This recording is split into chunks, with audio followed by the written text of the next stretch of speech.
Yo, Floyd. Yo, We going what live you know? already? We just start telling her, yeah, we're live. About 5 seconds. Oh, okay. Yes. Back at it again, you know. Another Friday night with, you don't know, your boy Jiggy for Philly Sports TV. And we have the Honorable Shane from out of Philly and Black Star from Toronto. We're gonna do what we're gonna do today. Something exciting. We're gonna do the Europa League roundup, and we're gonna also do the Premier League preview for this weekend. You know, we already had one game that went on today already, the Wolves versus Fulham, but we'll get back to that. So basically, we're gonna start with the Europa League roundup. You know, it's hard to find Europa League scores on ESPN because it's not really ranked as any of the highest leagues. But we still have to do it. It's football, you know. And there are teams in there that we are interested. There are teams in there that we are interested to learn more about, even though they have been around for many years. You know, so the first game we'll jump into is Ajax and AC Roma, right? So I'll just open up the floor to Shane Blacks in this regard. Go ahead, Blacks. No, well, you have to go for that. Like I said, I actually didn't watch the Ajax Roma game. I only watched the Arsenal game from those 4 games that played. The only thing I had looked at from the Europa League, what I had liked, I like the fact that there were some teams of note in it. That was the only thing I liked about the Europa League this year. You know, this final 8 team, you have Roma, Ajax, Arsenal, United. You know, that's good names. You know, so I'm hoping that it at least the next one would be something special. I only watched one game, and we can talk about that as the second one, but I didn't watch the Roma game. All right, so the Roma game, again, these are just highlights that I did watch, but it was a good tie. This was going to be one of the ties that were, again, these are 2 teams that can actually win it, you know, Roma and Ajax. Roma have been playing well in a Serie A. They end up getting the win versus Ajax. Ajax was at home. It was a good win for Roma. Ajax actually take the lead with David Klaassen. I don't know if you remember David Klaassen. He used to be at Everton. Never really do anything much there. And Dusan Tadic, a player who I really rate, him end up missing a penalty. You see me? And is that the Southampton great, Tadic? Yes. Phenomenal player, really. Phenomenal player. You know, but yeah. Roma end up pull back too. And again, this is a good result for them. There was a way. And it's onwards and upwards to them. Let's see how the second leg play out. But again, you can't count out Ajax because it was a good game, it was a competitive game, and we'll see how the second leg go. Shane, let me put this to you. Was it 2 years ago Ajax was in the Champions League semi-final? Was it 2 years ago? Yeah, the year in Liverpool. They lost several players, no? To, I would say, top clubs. Was Van den Beek one of those players there? Van der Beek was, yeah. People was talking about them coach leaving. Them still have a relatively good team. You know what I mean? They still have the Brazilian David Neres. They still have Dusan Tadic. They have, as we say, Tagliafico, who was a left back who is Argentinian. I'm a lot of people like. And they still have a good young team. They're trying to get through, you know what I mean? Like how they do, we know them business model. Ajax try to get through football playing players and sell them somewhere else in a bigger league for a profit. That's how they work. That's them model. We know so they wasn't going to be able to sustain it. I actually thought somebody was going to take them coach already. That hasn't happened, but we know, say again, that is the Ajax model. Oh, I see Soji pointing out that Chelsea bought Ziyech, however you pronounce that. That is a very good point. Yeah, yes. And the surprising thing though, because I remember when I looked at that team 2 years ago, there's no way you could have told me that Neres would have still be there. I thought he was that good. As a winger, I think he was like, 21, just to 22 or something like that at the time. Mm-hmm. And the way he was playing, you couldn't tell me that he would have been still there. Plus, he had a very small release clause at the time. I think it was 23 million euros or something like that. So it was that's actually a surprise to me. And now he's 24, and sometimes you never know.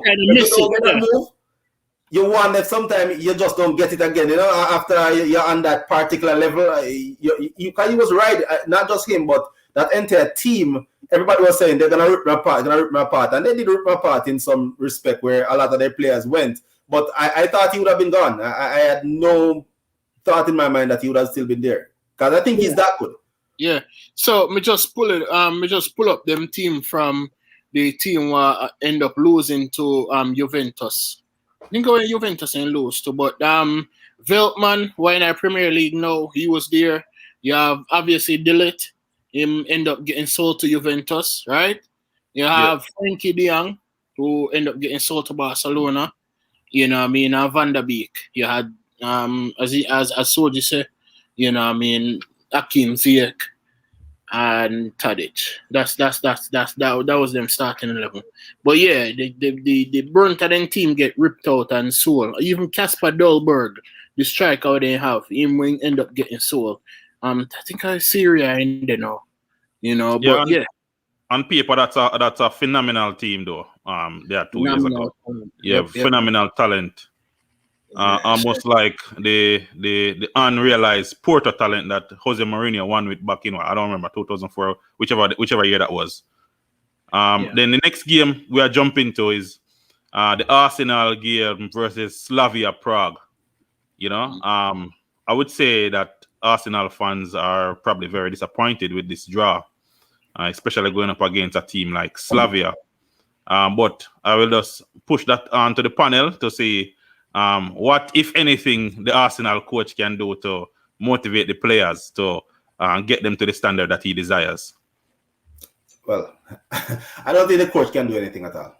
The coach did nothing wrong in that game. The coach can do a scheme, then can put players in position, you can drill to training, but you cannot make Lacazette score a goal when he's on with the keeper, one-on-one. The keeper already slide and lie down on the ground. And he put the ball in the only place that the ball would not go in the goal was where he put it. He could kick it anywhere else and it would have scored. The one place the ball could not score was where he put it. He could try that a million times and he couldn't get it there again. It was Saka, like, I don't know, you just name them. They were horrible. Finishing was the problem with Arsenal. And what can the coach do about that? We're going to give them more practice shooting at the goal? It won't help. Players have to take responsibility. Are you saying this game reminds you of the Bayern Munich PSG game when Bayern Munich was wasteful? Somewhat, but again, this Arsenal should have won this game. I mean, 3-4 goals, like runaway. It was supposed to be something in that, you know. They should have been able to rest them players for the next round, and now they're gonna be fighting. And sorry to say, their only chance to do something next year is to win this competition. I don't think they have the best chance of winning it, but I think this is their only chance, and it's quite possible that they messed it up. It's quite possible that they messed it all up because it's not like Slavia Prague looked like they were afraid of them, but they were not good. But every time they go away, you go away to this far journey, it's always gonna be, what are you gonna get? You know, that's what I always say. You make this long journey after you play a game on the weekend. What are you gonna get from the team? And if you didn't do it before, I just don't. Actually, I'm predicting Arsenal will not go through to the next round. Wow, that's a bold prediction, sir. Honestly, I think you have that one wrong. I think they will recover. But Shane, what Arteta need? What adjustment does Arteta need to do for the next game, sir?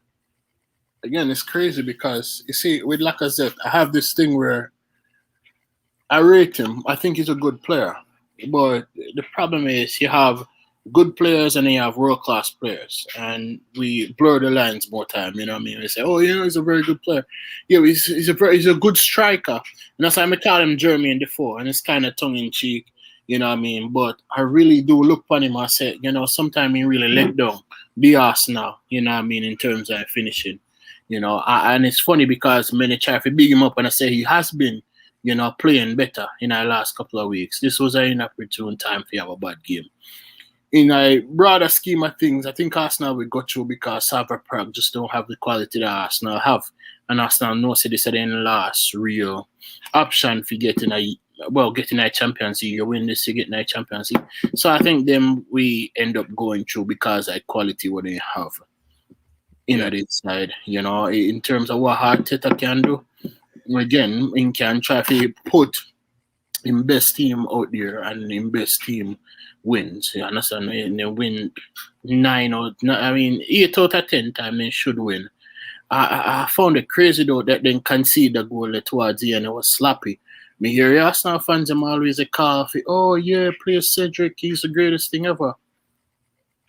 Cedric was the cause of that last goal there. You understand what I mean? Sometimes what we do as fans is because we hate one player, we kind of like build up a next player or one physical player into like this hero. And again, this is a Southampton player and a Cedric who is kind of old, and again, he's a good player, but he's not the next Cafu or something. I think we can pull the brakes on that thing, you know. But again, Arsenal, they have equality. I think they will go through because it's Slavia Prague and they're not very good. Wasn't Cedric trusted on them because of the agent? Isn't it some backdoor deal he reached there? That's all like a Mickey Mouse organization running there. So Shane, well, I mean, both Shane and Blacks, the coach did put out an aggressive formation in 4-2, 4-2-3-1, I think, right? But I mean, I guess would you question the players he put Willian, Smith Rowe, and Saka and Lacazette? Basically, that's your midfield and front there. I mean, is there a different? Would you do something different than that for this game if you know you wanted to win it outright? Jiggy, as I said, I watch a game. I was working on watching it at the same time. Yes, but Arsenal created chances. Arsenal dominated the game. Arsenal just did not finish. So I can't, as much as I can always want to take shot at Arteta, there was nothing else he could have done better unless he was going to score the goals himself. Well, the goals were created. They just didn't score them. To be fair, the game that we watched, they only had 11 shots and 3 shots on target, So, I mean, and it's almost equal to Prague. So it's not a dominant performance like the earlier Tottenham and the Man City game where Man City had 13, 14 shots on goal, 22 shots overall. So it wasn't something like that. So I'm wondering, sometimes when you look on it, I mean, shots on target is a weird thing, isn't it? Yeah. You understand? Because again, if you kick on ball and it hit the post, that's off target. But hit the post, right? So we have to be careful with that. Again, if you look on the balance of game, Arsenal should win it. Yes. When you look on the pattern of play, Arsenal should win it. So that's why, again, I don't have no faith at all in Arteta. But I'm just saying, looking upon the two teams and the contrasting in terms of them quality, Arsenal should go through. The caveat that they know this is huge for them. Again, this is a big carrot of actually winning the thing and going into the Champions League, which they're nowhere near now. They only would be going there to get some money and being able to attract players, which they're not going to buy. Yeah, and the last question. Go ahead, sir. To follow up what Shane says, their two best chances were called shots off target. The one with Lacazette because he hit the post, and the one that Saka got that he put wide when he basically opened up his left foot and basically put it wide when again the goal was at his mercy. Those are two of their best chances in the game, and they both were gonna register shots off target. So sometimes these stats are a bit misleading. I feel sorry for somebody like Saka because there's so much expectations upon his shoulder. You understand? This is a kid again, and you have to really look on that. I have an idea. When the Willians are well and the Aubameyangs and the Lacazette, when them not perform, and they towards the start of the season they really wasn't performing good. And when the people like Saka and Emile Smith Rowe forward in with their youthful enthusiasm, they really got the team rolling. But again, you can't expect this level of consistency from Saka because he still is a kid and still a learning game. And they play consistently like that. He never did that. So it's really tough, upon him as a kid. Again, in the shoulder, But again, people have to understand, say, he's still young in development. You see? Yes, so I'm going to piggyback off that and say to you and ask this question. Should Williams still be an option for Arsenal? And my last question on this game is that when you look at a player like Gabriel Martinelli and the way he played last season, and I know he started the season with an injury, should Arteta have more faith in the young man to give him a good run of games to get his form back? So those would be my two questions to finish out this section. Well, this is the problem I think with Arsenal. They should have done this thing with the youngsters much earlier. Actually, I remember one day we were on the blog and I actually said it now. So they should have put the youngsters inside here. It was a long time. It was almost a throwaway comment. But I think that's what they should have done. At this point, I think they have to just go with try to win everything. And right now to pull in back Martinelli, I'm not sure he's going to be match fit. I don't think he's probably going to be sharp enough right now. Again, who knows? I'm not sure what he's going on with in training. But I think they're probably stuck in a position right now where they're going to have to do everything to try to win this competition and are to try to finish as best as they can. Well, they're not going to do anything in the league. But it may not be the case. They may just have to try to ride Lacazette and Aubameyang and hopefully that they find enough form to actually fire them to this title, because I don't think they have enough time to go back and try to redo some of this stuff, which if they had done it earlier, they probably would have been in a better position right now. You have to play. You have to get Martinelli. If I was him, then put him play Sheffield. You have to put Martinelli in our team. You understand the Willian thing? All right. So Willian have after this year, you have 2 more years left. I remember it's a 3-year contract with England, right? Yes, 3 years contract he signed. A big money move. Go cheap, you understand? So when you go cheap, you do ridiculous things like this. So after this year, it's 2 more years left for Willian at the club. So what they go do? Stop playing him now? I don't think they could do that. No. You understand? No, with Martinelli. They have to give him some game time and see if he can forward, you know what I mean, into the team and play some good football. You know, but it just seemed like Mikel Arteta not trust him. You know, it just seemed like, trust him for whatever reason. You understand what I mean? But again, the same way like how we end up having to trust Saka and Emile Smith-Rowe, again, when you don't have that production, you kind of get you get forced into it, and I think that's what's going to happen. And plus, the fans them are call for him too. The fans them are look on and say, "Yo, why you not playing this kid?" You understand what I mean? So he go end up having to play him. Why do when he get on the field? It's up to him, really. All right, yo. So next game, Zagreb versus Villarreal. Villarreal won 1-0. I actually have picked Villarreal to win the Europa, and that's because, of course, I don't like Arsenal or Manchester United. So you know that's where that pick is coming from. It's not a pick of probably a pick of the heart and not of facts. So how did that game go on? Again, I said didn't watch it, but it was a penalty they scored, right? I think it was a penalty they scored by. That's all I had seen about it. I didn't. But when I saw Villarreal in it, I started to wonder, can they be Sevilla? All the way I have this one Spanish team that's inside there, and then somehow they find a way to win this thing at the end of the day. Will they be Sevilla again? Somehow the Spanish team seem to respect and love Europa League more than the Premier League teams. So it could be a team that, from a dark horse perspective, who probably think more about it. Their players probably think more about this competition more than some of the other teams, and that may just be enough to push them. And in these games when knockout, things do happen. So who knows? Is Carlos? What is his name? Carlos Bacca? Is he way past his prime to bring Villarreal the crown? So no. So it wouldn't be Carlos Bacca right now. It would be Gerardo Moreno. In play Spain, left-footed striker, good player. Paco Alcácer. He used to play for Barcelona and he went there, Dortmund. So they have good players at Villarreal. Again, good result for them. There was away versus Zagreb. You can see what a mess Spurs made of it. So again, it's a good away win. You get a clean sheet. You get a clean sheet, and Villarreal is a team in a reckoning.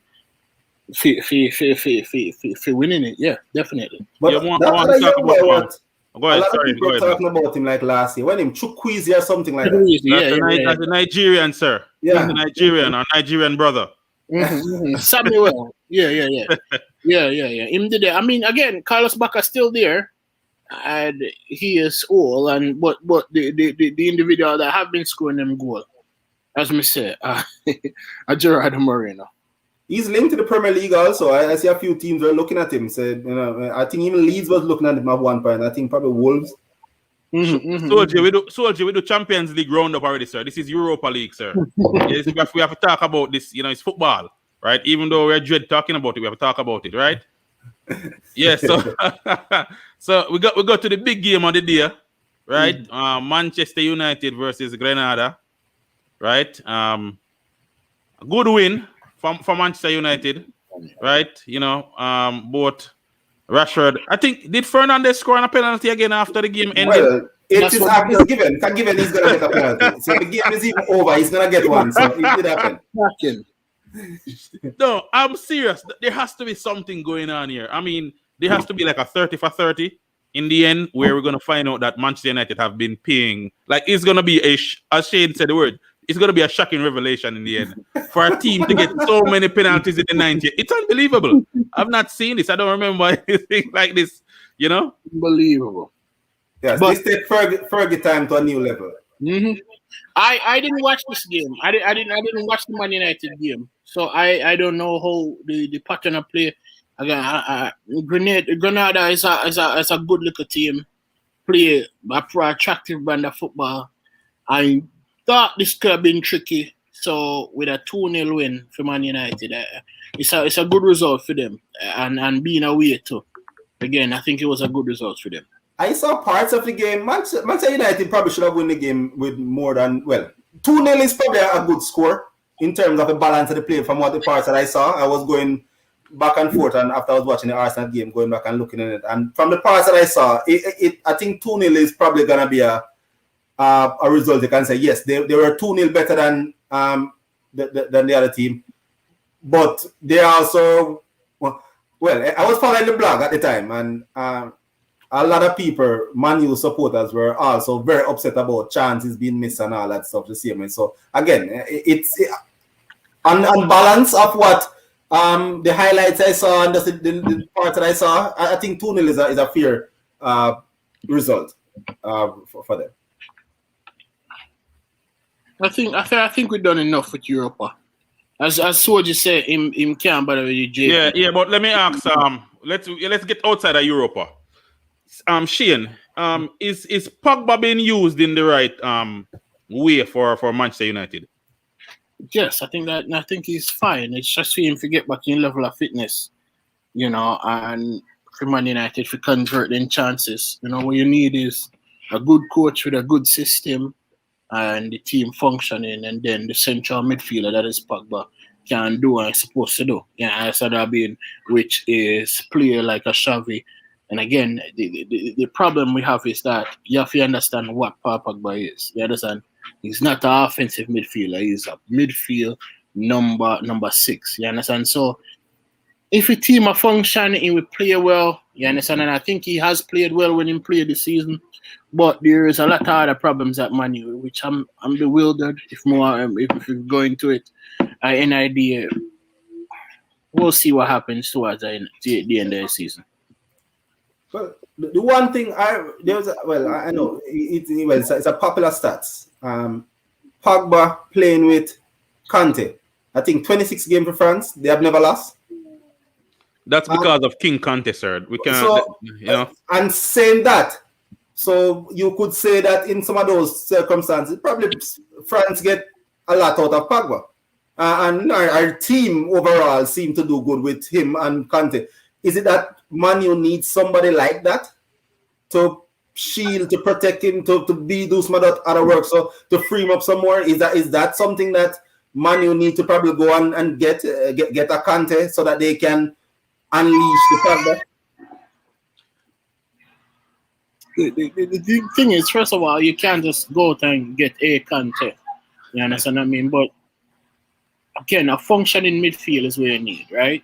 So with you have Conte and France. So you look on the frame of reference. You have Conte and France, and then you have Juventus, where again, where everybody goes say, oh yeah, but you had Vidal and Pirlo carrying water, so he wasn't really doing anything. Facts. You need, hold on, let me talk. All you need is a functioning. No, I'm serious. All you need is a functioning midfield. Because the people who hear Pogba go say, yeah, but look on Kevin De Bruyne. Again, Kevin De Bruyne have a functioning midfield and a system. You understand? Because I've seen Kevin De Bruyne fouled up against Paul Pogba in our World Cup, and then he was not as effective as he was when they played for Manchester City. Go figures. Do you understand? So again, you need a functioning system to get the best out of your players. In the end, again, he need to play better. He need to grab games more by the scruff of the neck, and stop with the nonsense about will he or will he not go. You understand what I mean? I have an idea. Him be a gentis who he miss. You understand? But you have to focus more on football and try to get the end in career. You know what I mean? Just focus upon football. And if you want to move, then you just get a move and get out of that club. So as much as I would like to bash him, if he was playing with Gundogan and Fernandinho, I think we would see a different Pogba, right? Because those are the players that De Bruyne has played with the majority of his career at Manchester City, and look how he has performed. And he had David Silva, then he had Bernardo Silva. So it's just even if you substitute somebody else comes in who is so cerebral and understand football, it makes his game much easier, right? And then if you look at Pogba, they bring in Daniel James, So, to be fair, again, I do question the coach, right? So in bringing a midfielder, right, who I like, I think he's a good player. You understand? But he has played him as like a big part player in Van der Beek, right? So him give him a game and work out, or him bring him on, and it just not happen for him, and then you just take him out. Van der Beek is a quality player. You understand what I mean? But Man United fans don't really get to see best of him. But is Van der Beek the player who's going to help Pogba though? Isn't it more of a better defensive mid they need than Van der Beek? Isn't that the position that they need? Can they keep putting? Whenever they put Matic there, everybody cry he's too slow. When they put Fred there, they say Fred can't pass the ball. Or he doesn't tackle, or he give away all these cheap fouls. Is it that they need that player? Because Van der Beek is just not the player who fit that. And I keep going back to say Conte, what Conte is. I know there's no more Conte out there, but that type player, is that what he needs? Yeah, but again, the thing is they can play a double pivot, right? So you can use two central midfielders and then use Fred, play a double pivot and play like so be two holding midfielders, or have a three in a midfield and then just Bruno right ahead of them. What that would do. Are you taking away one of the fouls? Yeah, take when I fouls away. Yeah, because Marshall not play anyway right now. Is that way suggesting a 4-2-3-1? You could do that, yes. Could Manu play all three together? Van den Beek, Bruno, Pogba. Well, yeah, because they do use Fred McTominay and Pogba sometimes, right? Yes. Yeah, so it can work.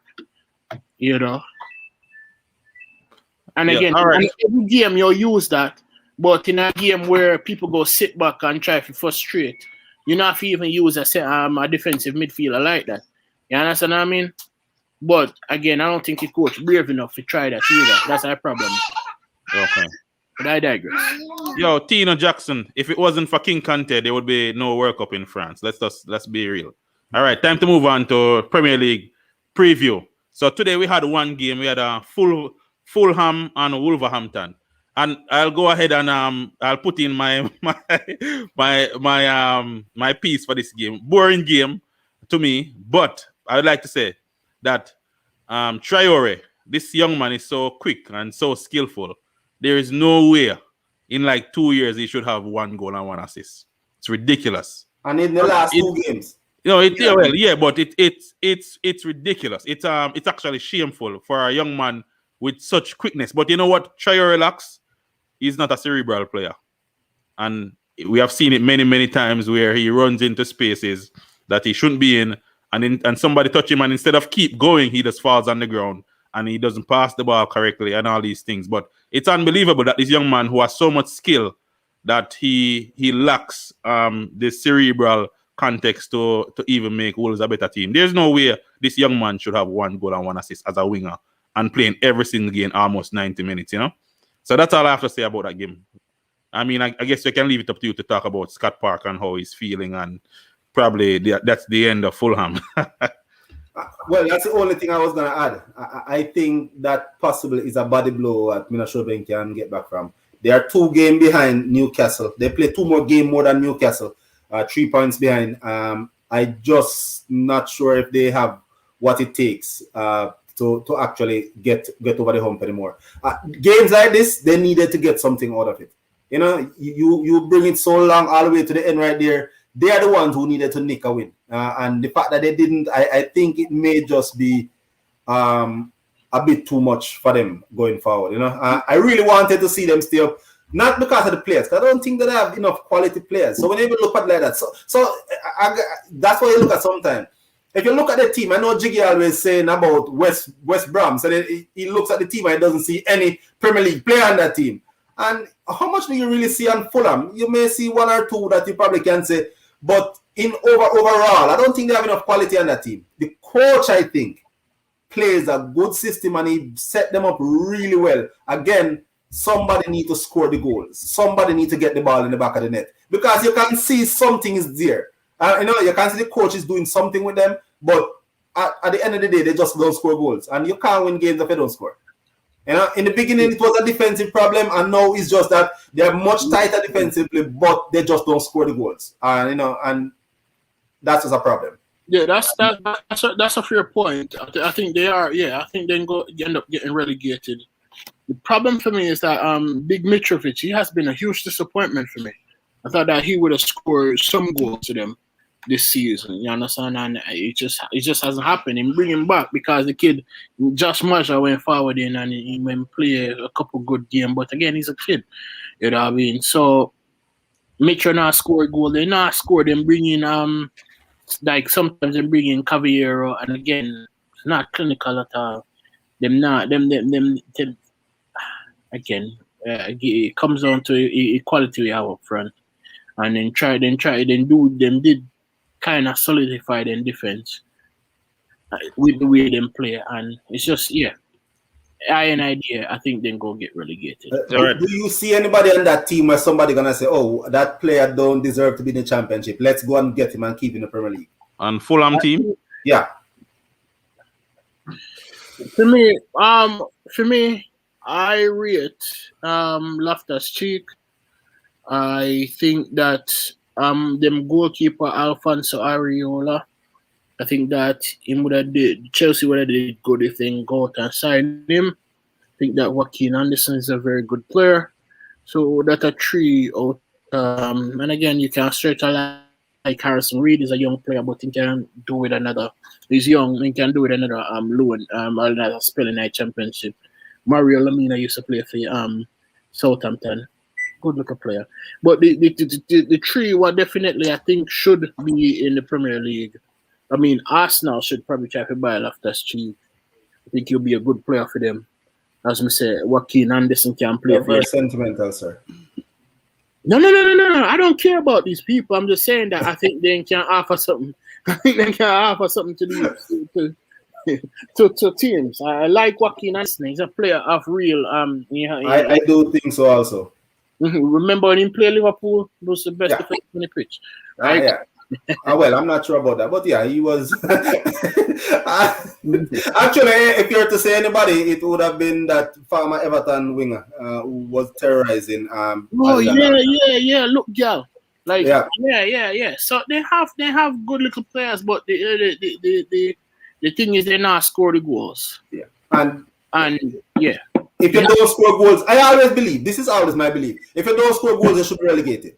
I do not like to see games playing all and then no goal score. if you cannot score, you should be relegated. It was like him last year. Sheffield scored 39 goals last year. Listen, they were good. Everybody was raving about them, whatever. They were defensively sound and all these things, but they just don't score goals. And it catch up with you at some point, And with Fulham, that's what happening. They just don't score goals. You need to score goals. I rather see a team who's scoring goal and letting in few, but score some goals, man. Going to that game, the last time we watched these two teams, I think most of us on the blog watched the game. It was a phenomenal game. Manchester City versus Leeds. It was an excellent game of football. Excellent game of tacticians on both sides with Bielsa and Guardiola. I think it finished. What is it? 1-1 or 2-2? No, it was 0-0 actually. It was a 0-0. Yeah. It was 0-0. It was the craziest 0-0 ever. Yeah, it was a very, very good game. Honestly, it was very good to watch, but they missed a lot of opportunities on both sides. Yeah, but at the same time, Leeds was the best team on that day. And Manchester City, to be fair to them, they wasn't playing good at the start of the season, right? Yeah. But yeah, I remember Leeds missing some guilty chances at that point. Go ahead, Blacks. I also thought that Guardiola paid a lot of respect to in that game. Absolutely. I've never seen Guardiola approach the game like that. He was like he was going out there trying not to lose. Like he's playing against somebody and saying, I don't want to lose to this guy. The game was nice, and you're right. There were some end-to-end stuff, but it wasn't the Manchester City performance. But at the same time, they weren't playing all that well at that time anyway. You can see that they were still trying to get their defense to get solidified. They were trying to build their base. And in hindsight, from that base that they built around that time, it's what has propelled them to where they are at this moment. They spent some time to build a base defensively and act a particular way. And from that, I think it propelled them to where they are right now. But I remember when watching the game, I was saying, Guardiola seemed like he's scared of Bielsa. I think so. He always make this whole big point of saying how much he respect him. Yeah. This was the whole thing with the whole Pep Confidential book, where he said he might go a yard for go look for him, and he take out all of this big box of tape of like old football and him play for him and all of these things, and him talk like hours and hours of football. So he always, every time him play Bielsa, it's like him they try to show people what an absolute genius, which again people know how good him is. But yeah, I could see where you say like you may pay so much homage to him in especially having him in a Premier League. It just seems like say you wouldn't just want him to succeed. I want people to appreciate what they say. Yeah, that game actually finished 1-1, and actually Pep did play his strongest team, because Diaz and Laporte all started in that game, along with Foden, Torres, Mahrez, Sterling, Rodri, De Bruyne. So it was a very good game. Leeds did put up a fight and control most of the game, but the City had more of the shot. Towards the end, City came into it. I remember, towards the end, City we're talking about 20 minutes of football, they were just dominating Leeds.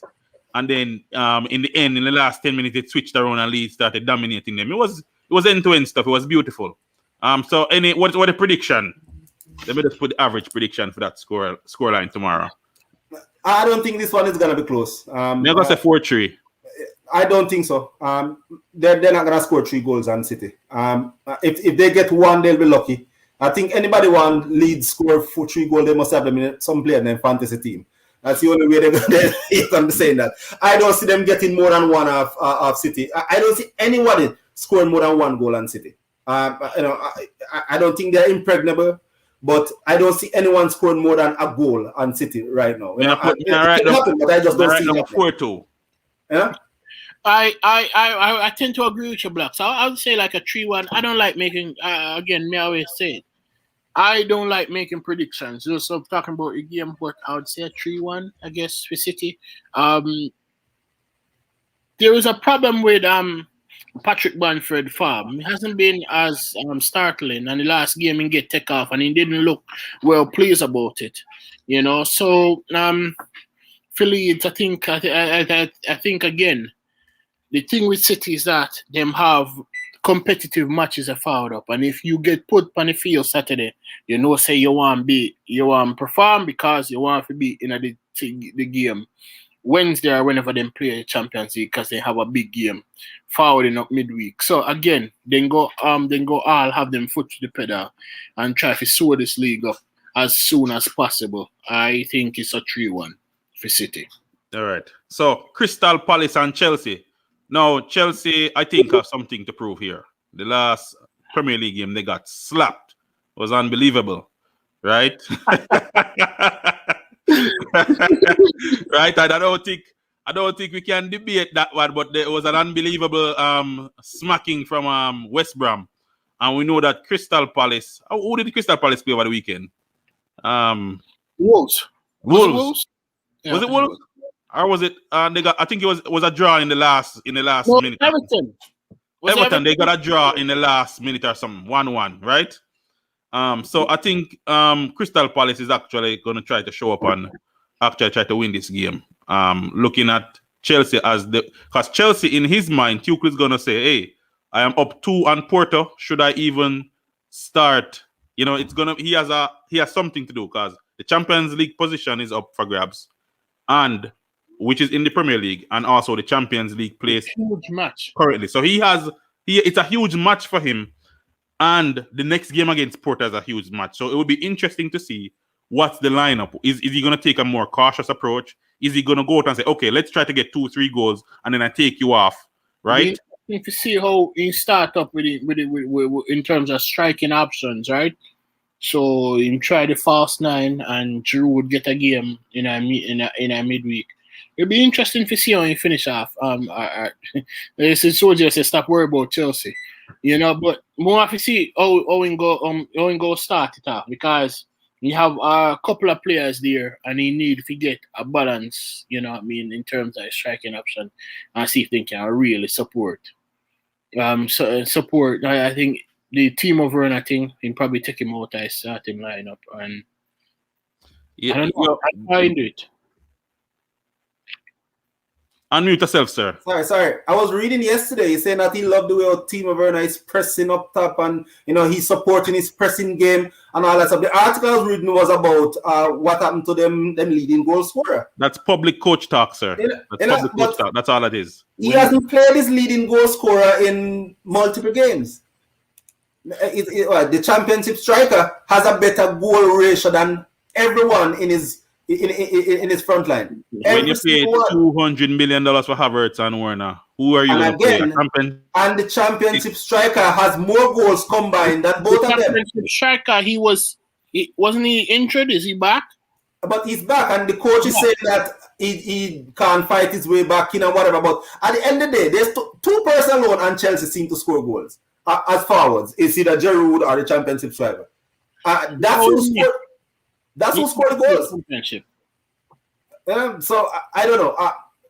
I'm happy. I'm happy about it. I want him not to play him. I want him to keep Havertz and Warner there and them not score a goal because Liverpool need to catch him. So I do not want them to win. And so I'm hoping Crystal Palace can do a job. I see a 1-1 again. I don't see them going all out for it. I think they're going to reserve something for that Porto game. So I actually think it's going to be a draw game. All right, Liverpool, Aston Villa. Well, I said it before. Jiggy, I said this 3 weeks ago. Liverpool is going to win all 10 games, right? When we have 10 games to go. We won 2 so far, right? Yes. That means 8 more to go. That's just what's happening. It's a given. We're going to beat them. We're going to beat them. Diego Jota is going to do it again. He's going to score goals just as he's been doing. I suspect Mane will be getting a rest this game. He needs a rest this game. He has been awful. And if we don't rest him, we're not going to have anything left to play because he seems fatigued. He doesn't seem to have anything left at the moment in the tank. And we definitely need to rest Mane. Who do we play in the midfield? That's the next thing. I don't know what happened to Curtis Jones, why he's not getting any more game. We need to bring him on. Gini was awful the last time we see Gini play. They use him as a captain, but no. Still, the fact is Liverpool don't really have. You remember when we lost to City 2 years ago before we won the Champions League. When we came up short, it's almost like we knew that we could do nothing else but win the Champions League. Like we had no other choice. Right now, after dropping 3-1 to Real Madrid, I think now they're gonna have to look at it and say we have no other choice but to win these games because it's looking very bleak. Trying to turn over that 3-1. So what are they gonna do? They're By gonna the have to win this game. way, Chelsea is not in the top 4, soldiers. So you might want to stop drinking that alcohol that whoever has been giving it to you. This game is going to be very interesting. I think that Aston Villa gave us 7-2 the last time we met, and a slippery, like every single shot they kicked went into the back of the net. I remember watching that game, and yes, Liverpool have an interesting week ahead. Because I do believe, based on our performance in the second half of the Real Madrid game, that it's going to be a very good game on Wednesday. I think the game is, and Klopp has some interesting decisions to make on what style of play he would play. First of all, secondly, who are the players he's going to play for this game? Because Aston Villa also needs to win games, right? And they do have talent on that team, right? But I think, as Black said, we're going to win this game. I'll put it down as a 2-1 because we've been struggling to score. And our defense is not that great because of why. So we always concede, even with the young players and Fabinho back in position. We still give up 1 or 2 goals here and there. So I am going to put it as a 2-1. But for me, I just want to see what is the starting lineup and what is the formation Klopp is going to use. Usually goes with the 4-3-3, but sometimes he does make an adjustment. And we'll see what he does tomorrow. Yeah, I have like Boatano. See Black Sword back with the with the Liverpool. Diet Dr. Pepper. Listen, I think Liverpool will win this game.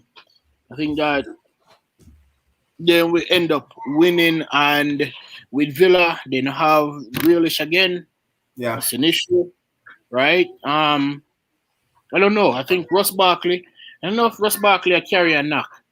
But maybe then we bring him back Trezeguet and see how him play. Because that was a good outing by him last time. But I think that Liverpool, with what happened last game, getting slapped down, I think that they feel like they owe Aston Villa something. So I think Liverpool should win this. All right. Burnley, Newcastle. Not gonna say too much. I'm gonna say 2-2. Leave it at that. Well, but no. Newcastle is still fighting. So again, remember they are fighting for something. That's the difference, though. Burnley is probably safe, but Newcastle is still fighting for something. So I'm actually tipping Newcastle to probably win that game. And with the Fulham loss today, I think it tell Newcastle that all I need is probably another win now, or probably 2 win. When they were probably looking to win more games than that before, the way Fulham was playing. I think now they're probably looking at it, 1 or 2 more wins, and that could be my survival. So I'm looking at Newcastle probably circling this game and saying, this is 3 points I need to get. Because it's not a lot of 3 points Newcastle can actually try to plan on. This is probably 3 points that they're going to be saying, I think you should get it. Steve Bruce will be pushing his team and say, you need to get that 3 points, and say, look what happened to Fulham yesterday. Shane, you say something about the game or our next game? You're mute. Next game. All right, so we're going to West Brom and Southampton.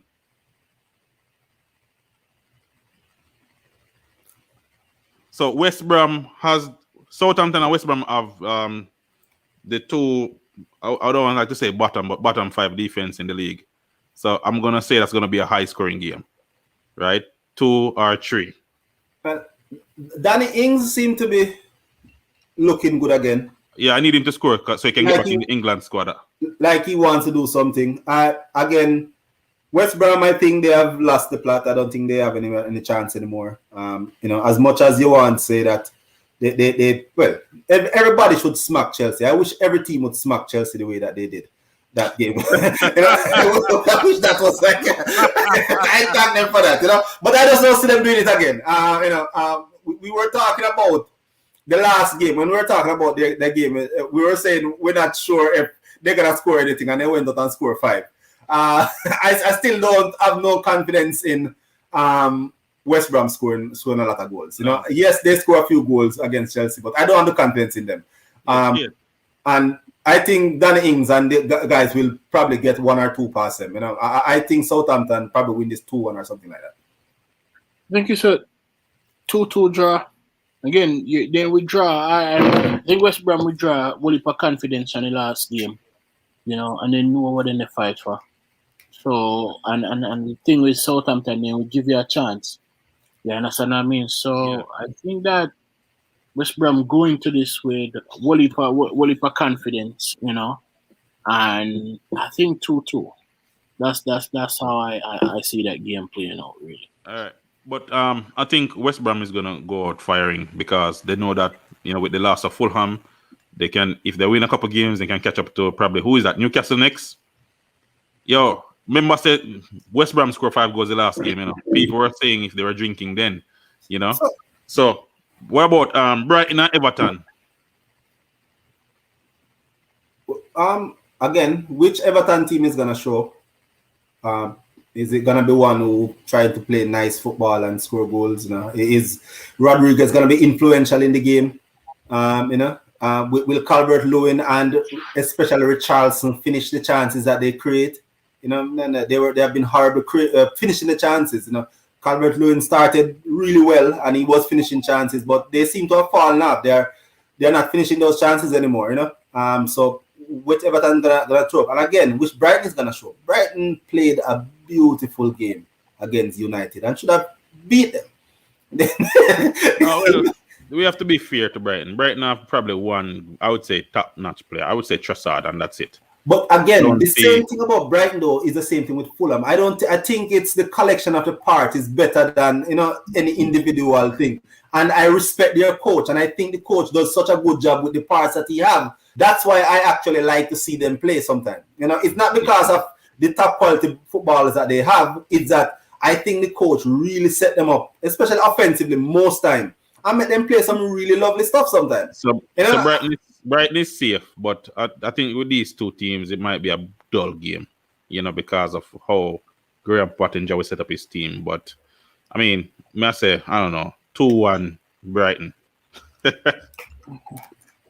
Brighton will not score 2. I put it the opposite way. It's probably 2-1 Everton. Bro, you don't believe in Danny Welbeck, bro? The great Danny Welbeck?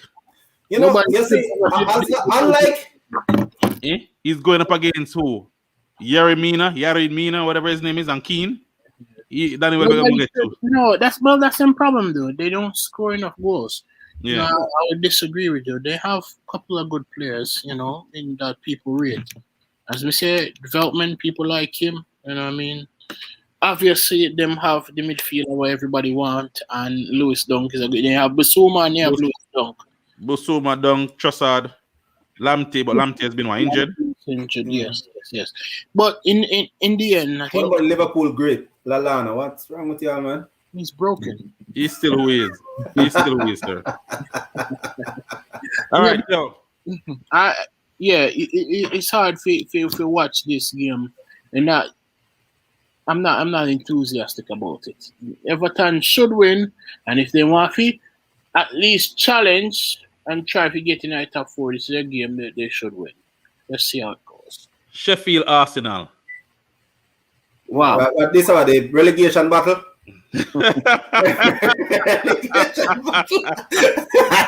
Listen, honestly, I don't even know how to pick this game, honestly. Well, put it like this. It has to win, right? Arteta, you have to win. Because again, the fans, they may look on this and you go a whole season on Arsenal 10th now in our league, it's just not good enough. You understand? So teams like Sheffield, who is already probably on their holiday, you understand what I mean? I couldn't imagine what would that be if it was in the Emirates with 60,000 people if they want to go through this starter run. right now. It would be unbearable, right? Yeah. So I have to be glad, to be fair, say it's the pandemic when nobody now follow the football at this moment. Again, Arsenal 10th in that table, you play the team that's 20th, you have to beat them. You have to beat them. And if you don't, then it's going to be more calm. It's going to be unbearable. I think they will win. They should win. But again, it's Arsenal. I mean, they make it difficult for themselves. So It's Arsenal. I don't think anyone. I've never this year. I have no confidence in Arsenal doing anything at all, good or bad. You know, but they should win this game. If they don't win this game, it will be pathetic. Come on, they have to win this game. You know, the question I would have for the panel is that why is it that after every game, the fans do not feel or doesn't feel that the coach started the strongest squad? Because I don't think the coach knows his strongest squad. Like, yeah, but shouldn't we have? It's been FA Cup, Carabao Cup, Euros, Premier League. It's been over 50 games now. Shouldn't the coach by this time know what he wants to do with the squad? Fans are hypocrite though, right? So they always Leave Berg alone, sir. No, I'm not. Oh. I'm serious. No, fans in general, in terms of any sport, fans are hypocrites. You know, the person who are on the bench is always the best alternative. The individual who is injured, the person who, again, if you have individuals who now perform, they always make them the scapegoat, and that's just fans. That's how fans are. I mean, again, if we go back and look at the teams that he has played, it hasn't been too dissimilar to his best team. You know, it's not like he's into like some self, as we say, he not trying to sabotage himself. The problem really is the performance, you know, and what him put out and his approach to games, you know, and that is our next question. Is he an individual that is attacking enough for the Arsenal? Is he experienced enough for the Arsenal? That is the ultimate question, you know, that Arsenal fans will have to ask themselves. I would think more towards the end of the season. I think that they forgive him the rest of the season. But you lose to Sheffield, it's going to be an issue. People probably try to bund on the Emirates or something. But I would. Yo, next game. I'm excited to talk about it. West Ham and Leicester City. So they are sitting both third and fourth in the table, right? And what I'll say about this game is that we saw that last year at the end. Leicester City lost like the last 7 games or something. Now we can't really judge them off that because Pereira was injured, Chilwell was injured, Maddison, and people are saying that you would have gotten all they needed was 1 win out of that 7, right? And people say you'd have gotten a win with and then Sionka got a red card and missed the last 3 or 2 games too, right? So people are saying that with those 4 players, they would have gotten at least 1 win. But I can't wait for this game. But the observation I have in the last 2 games West Ham has played, they have gone up by 3 in the first half. And they have sat back and allowed the teams to come back on them. Why does David Moyes continue to do this type of thing when the team is talented enough to go out and attack and play the type of game they want to play? Maybe because they're in an unusual position. West Ham is not used to being where they are. There's something there for them this year now. Top 4, playing in Europe. It's actually there. You know, sometimes when you haven't been there, you get tight in these moments. You know, and sometimes that's what's happening. I think that's what's happening to David Moyes right now. And you know, they get tight because them say it's almost like it's right there. They can reach out and touch it. You know. But from the game perspective, I think it should be a cracker. I think it's probably easily going to be the best game of the weekend. You know, because of where the 2 teams are. People would say West Ham has overachieved this year. Some people would even say the same thing about Leicester, because Leicester seem every year, no matter how good they play, they seem to surprise people. You know, no, I don't think we can honestly hit Leicester as a surprise. I'm saying it doesn't matter how good they have been playing. People always seem to be surprised that they're there. I don't know why, but they are a good team. You know? I should say I'm no longer surprised because since Brendan Rodgers has been back, they have been consistent. They have been consistent. You know? But still, they still don't call him one of the big 6. They still calling Arsenal. Arsenal hasn't been anywhere near that a big 6 club in a while. and they still call Arsenal one of the big six. It's a name. Yeah, it's a name. So I think clearly this should be a cracker. I am actually looking forward to this game over the weekend. I think, and plus there are a lot of repercussion that it have also for the top four. You know, if they 100%. win, if one win, they put them foot firmly in a position, especially if it's like Leicester wins it, you know. But if West Ham wins it, it's a lot of pressure upon Leicester now. And now imagine if West Ham win, imagine if Liverpool win and Tottenham win, and now it starts to become tight. Will Leicester start to think about what happened last year when they lost out at the last moment, you know? So this game is gonna play a lot, and a lot of people mind. Everybody's gonna be looking at it. Liverpool gonna look at it. Tottenham is looking at it. Both of them are gonna be playing that cagey game. Maybe both of them look and say, you know what? If we can get a draw from this game, it probably be good for both of us. You just don't know how they're gonna look at it, because a loss is gonna be devastating for one of these clubs, at least mentally.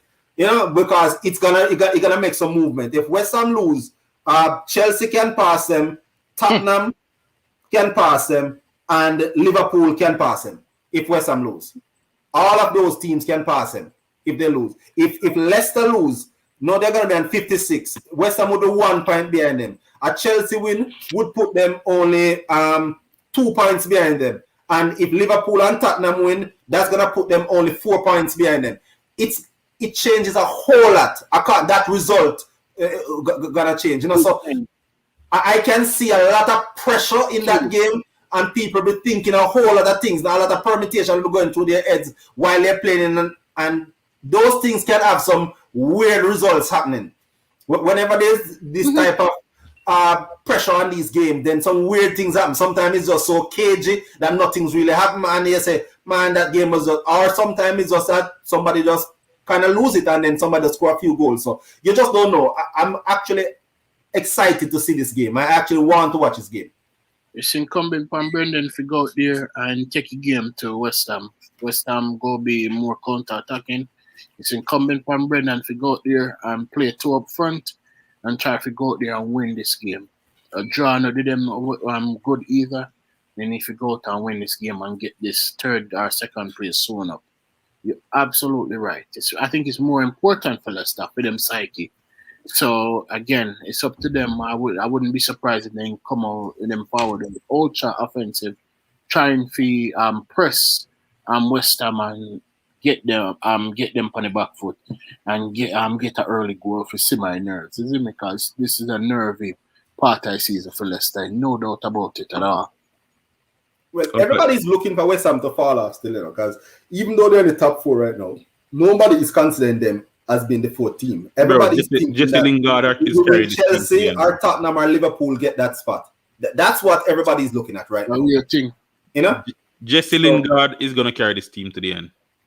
That dude is fearless, and he's going to start for England. West Ham. The thing is, West Ham have a good team. You know, again, we love to talk about Jesse Lingard, and they have a good team overall. You understand what I mean?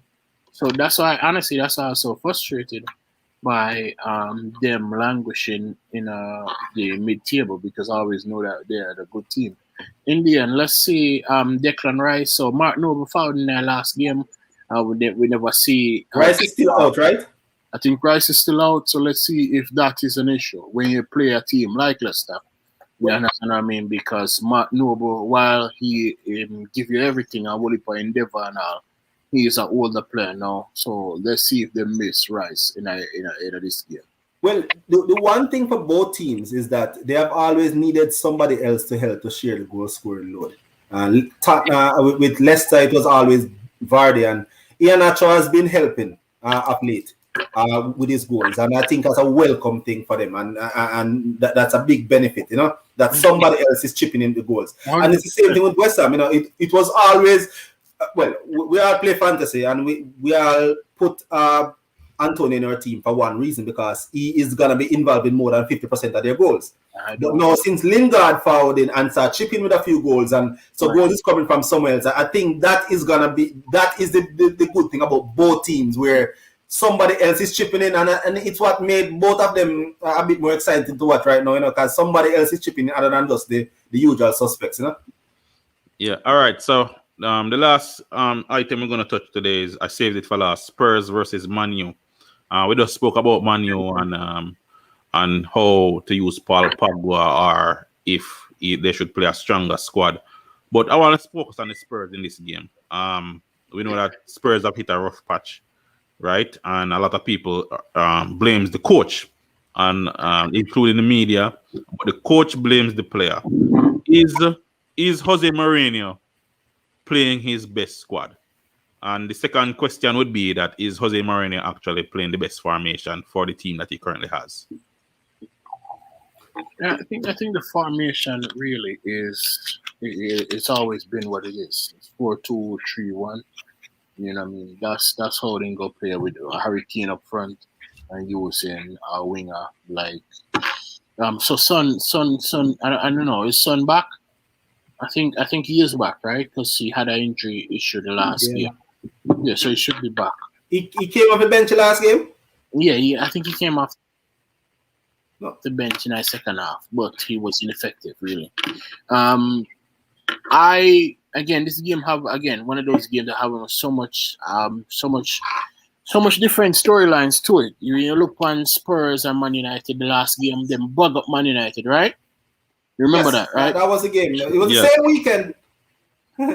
Liverpool and Aston Villa, Man U and Spurs. That was funny because because Man United get back up first, and then Liverpool fans wanted to gloat, and the gloating never lasts. No such thing, sir. No such thing. I understand, but I digress. This game, I love it for so much reasons because again, both teams need to win. You understand what I mean? And I think Jose Mourinho, him need a win too. I think he can go play Bale. I think he have to play Bale this game. Again, people keep saying he have to do it. Yeah, but this game he go play Bale because he knows he want to go out and he want to attack this Man United team. And I think that Spurs, again, I don't like doing predictions, but I think Spurs will forward out with a plucky 1 or 2-1 win. Maybe on 2-1. I think 2-1 Spurs. Spurs are not gonna win.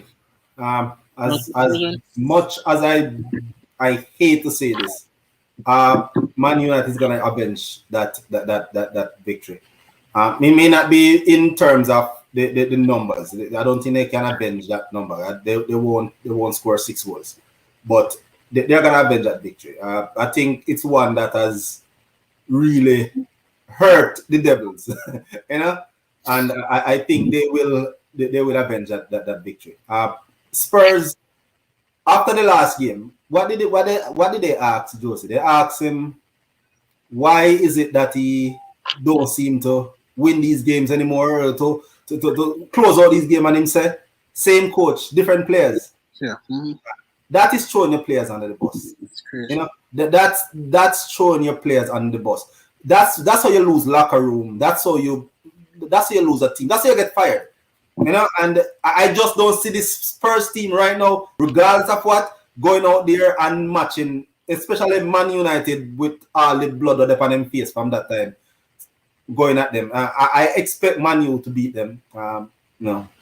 And it's probably gonna be 2-0 or something like that. Even though I captain Harry Kane in my fantasy because I still want him to do it. Look, I see a rationale, and honestly, we don't know what's going to happen in that game. My whole thing is that Jose Mourinho would have had time to plan for this game, right? Because remember, I said they didn't have no Europa League or anything. So this is the only thing in the focus pan to try to mount a top 4 challenge, and then have the extra motivation because it's Man U. So that is my rationale. I'm not saying either one of us. I'm not saying I'm right. I don't know. You understand? But just because you give Jose Mourinho time to really try to figure out a plan, I think he should be able to get over Man United. Again, them striking options is weird. And I don't know who in go start. Is it going to be Cavani still? And then with Rashford playing off I left, I don't know how he go set up the team. But it'll be fascinating to see how this game pan out. I just don't trust Jose. That's my problem. Like, personally, I don't trust him. I don't trust him anymore. There's so much games that you have seen, Gareth Bale, that you say, there's no way he's not gonna play in this game. There's no way he's not gonna deploy Son, Kane, and Bale and let them just run at somebody. And you see him do, and him go and throw Vinicius out there and have Gale on the bench looking like a sleepy somebody's on opiate or something. No man, I just don't trust him. Somehow Man U will win this game. Somehow Ollie have a way of winning games. I don't like him, but he have a way, and especially games that seem to mean something. The games that mean when people are calling for don't mean anything. When people are calling for it and say, "Boy, yeah, we want him to lose few Who's calling for his head, Black? Who's calling for his head? I don't understand. When it's fans. Oh, okay. It's fans.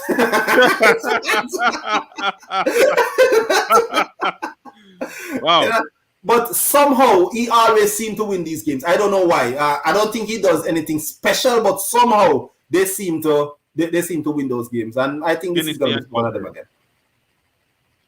Yeah. So listen. This game, I'm actually interested to watch this game because it's always interesting when you see. We know that Ndombele didn't start off too well at Spurs, but he has caught on now and he's playing much better. If you could unlock probably more than likely, you're looking at someone like Ole. They're probably going to play two defensive midfielders. So I wouldn't be surprised if both McTominay start and Fred start tomorrow. Honestly, I wouldn't be surprised at all, based on how this game goes. And I would want to see Bale because we know that he's one of these players who can unlock any team in a one moment of brilliance. But it's exciting football this weekend. So that's all for this week, folks. Thank you for watching Full Sports TV. Like and share with your friends and family. Give you some of the best football content and discussion. And we'll follow up with you on Monday with the preview of the Champions League quarterfinal second leg. As you know that Manchester City going up against Dortmund. Manchester leading 2-1.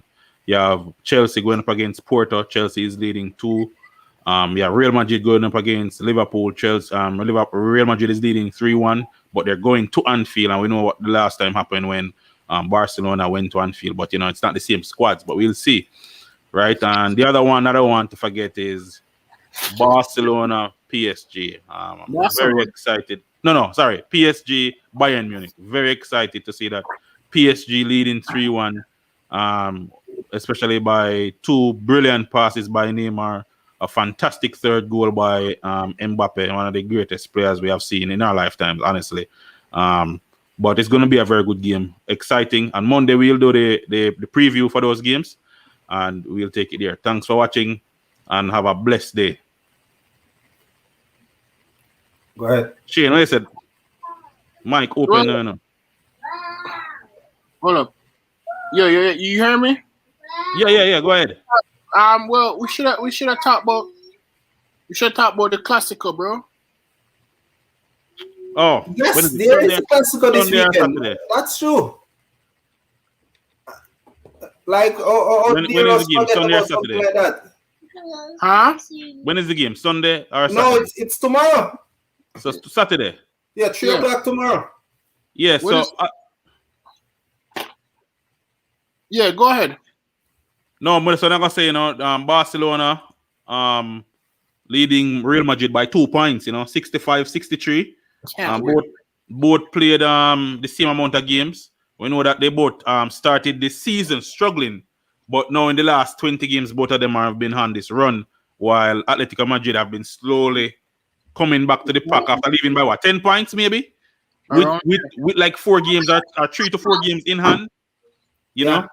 And it's not like they have lost a ton of games. It's just that they have drawn like 4 or 5 games in the last 10 games, Atletico, and lost those 10 points. So it should be a great game after the performance that Real Madrid put up against Liverpool. And I think they beat them in the first game, right? Real Madrid beat Barcelona in the first game? Yes, they did. Yep, they beat them in the first game. And again, this Classico have so much connotation, I don't know how Real Madrid navigate this too. So it's Liverpool, Barcelona, and then Liverpool. It's a busy time. It'll be interesting to see team one pick. If you go just run it back with the same team, all season. But it's just a fascinating. So, Atletico Madrid, who, yeah, as we say, at one point we thought they were running away, and Suarez, I think, is now injured also. So this game is really a game that either Madrid or Barcelona can make that leap, which may be just too much for Atletico. So there's a lot on this game. There's a lot on this game. This is probably one of, for the last couple of years, this is one of the most, from a classical standpoint, a lot is on the line, because it hasn't been this case all the years. It's always a classical, so it's always gonna be a big game. But a lot is on the line. Either of them can be in first place after this game. I'm interested in who's going to get the thing is, he's been playing very well with this Barcelona run they've been on. He's been one of the best. That's been playing well. It's never the issue with him is never the talent, because we always know him have unbelievable talent, right? The issue with him has always been his application, his injury record, and all of these things. But let's see how him playing at this game, because again, I think I was reading somewhere where I said no Barcelona want extending contract because Yes. they play so good. It's just fascinating how the football, again, the opinions just fluctuate, and you just need to have one good 4 months of farm, and then everybody wants to sign you again. And this is how football business works. So he's not going to leave. He's not going to leave. Well, he's not going to leave again. It don't look like it. Remember, say they want to get rid of him. They were willing to get rid of him for kind of way actually work. But no, they must say they want to talk about the contract, because they look up at, oh my God, 2 more after this year, 1 more game he have left. So therefore, we go see how this progress. It'll be an interesting game, because if him performing at this game, then again, it would have give him so much props. You know what I mean? And the Barca fans can start warm to him, because they haven't, obviously. And again, for various amount of reasons. But let's see how it goes. So who are we thinking gonna win this game? Barcelona should win. Barcelona should win, in my opinion, because they play so well. Because Real Madrid have had 2 tough games midweek, and they kind of focus on 2 different fronts, and they have the best player in a Messi. So therefore, Barcelona should win. I go that draw. Frankie De Jong have been playing well for them too. So I think that, again, Barcelona should win the game. Yeah, I go with that draw. Yeah, and I think it's gonna be slightly different. The fact that there will be no Ramos in this game, there will be no Varane in this game. That's big. In these rivalry games, you need those soldiers. You need people who have been there. Who Ramos has dragged this Madrid team from nowhere. Sometimes that's his will with that team, and who is gonna be in there against Barcelona? Not that they can't play beautiful stuff just the same way, but who is gonna be that person? We've got Madrid and Kroos and all of them. Yeah, we know that they have those players, but still, almost always it's Ramos. He's the one who seems to be at that constant, and without him, I just don't think they're gonna have enough to do it. And yeah, I think Barca should win this game. Yeah, so I guess that's it now. We discussed the Clasico, right? We did the Premier League preview. We did the picks. We reviewed the Europa League and that tough draw with Arsenal and Prague. Hold on. Sportsweek want to join and say something. So I'll let Sportsweek join in and say something. Sportsweek, say something. Premium. Leg on me. Yeah, we have to turn on the car light. Good night. Turn on the car Somebody light. in the car with you. Good night, viewers. You have to turn on the car light, sir. I see you. Really? And get pulled over? Really? Then pull over. I'm We driving. can accept irresponsible behavior on our group, But that irresponsibility tell me to turn on the car light. Anyway, quick offer. Shit, that was a cowardly pick. I mean, so if Real win, then you still now go, your team win. But if Barca win, yeah, you did say you expect Barca to win. Come Hold on, on. bro. Are you saying Shane is hedging his bets, sir? Is that, Real, sir, are you accusing real, Shane of hedging his bets? huh? See it Are out you of Yeah, that man. yeah. They accusing want to say Shane out of of hedging bro. his That's bets? exactly what he's doing. That's exactly what he's doing. I wanted it on record. Yeah. But meeting Barca go with. No, real. Do I get a chance to Greg respond Dunk. quickly? Real. At home and Zidane know if he get the best out of him players them right now. Them go bully. Them go bully Barca. They're Greg, gonna you bully sleep. Barca. Remember, Messi, you see anytime he go up against a certain set of Brazilians, we go get him off in game from early on. And that's exactly what Casemiro will do to him tomorrow. So disrupt him, probably kick him a couple times, get him off in game, and that's gonna Real win that one tomorrow. Like, seriously. Unfortunately, though, I can still see Real dropping points after, and still Barca end up take the lead. Cause them known to drop points against small teams. Even though when it's down the home stretch, they don't really slip up. But yeah, even No, with the loss tomorrow, Barca still with a chance. Munga, beg you squeeze them, Munga. yo, no squeeze in, Budge. I think you mute you after that. I mute you. No squeeze in. I'm I some want man, to man. go. I'm some man, Yo, man. delete back Buju, man. And delete back them. Man, talk about give me a squeeze, man. I'm some man, man. Delete back Buju. How dare him? Yo, Soldier, yeah, no, man. You have to take out your Arsenal jersey out of your closet, you know? But did you hear asked about the thing, the game, the Slavia Prague game? Did you say something about that? Yeah, Arsenal. We already talked about it, but Arsenal. Greg, what you have to say for yourself? Arsenal versus Slavia Prague. Disappointed with the result, but I can't. This is one game that I will not blame Arteta for anything at all. It was just our strikers never clock in yesterday. Like them show up at work and have a little cough and then go back home. Them never clock in for work yesterday, Those Yeah. were, trust me. I mean, the chances them when they miss, Zane would have scored them. And Zane are sick now too. And Zane will have scored them too. Going to Prague next week, you can see that Prague is not afraid to come out and play because they came out and play yesterday, which is one of the reasons why we got so many chances, because the beginning of the game, it seems like Arteta went into the game expecting Prague to sit back and play a low block. They didn't play that, and then he took what? It wasn't until 70-something minutes he started to make changes, change up in tactics. Even though we got a few chances before that. But yeah, I'm still confident. I mean, if Prague knock we out a Europa, we don't deserve to play no European football for the next 2 years. Yeah. I mean, me only hope the part I can't erase off, I think, still. But yeah, there's no way Prague is supposed to knock. I mean, the only team supposed to give me any trouble leaving a Europa right now is Roma and Man U. That's it. Nobody else leaving a Europe are not supposed to give any issues. But Who yeah, did Slavia Prague knock out a few years ago? Didn't they knock out a Premier League team? Was it Man? no, that was Dynamo Zagreb. Dynamo Zagreb. Okay, sorry.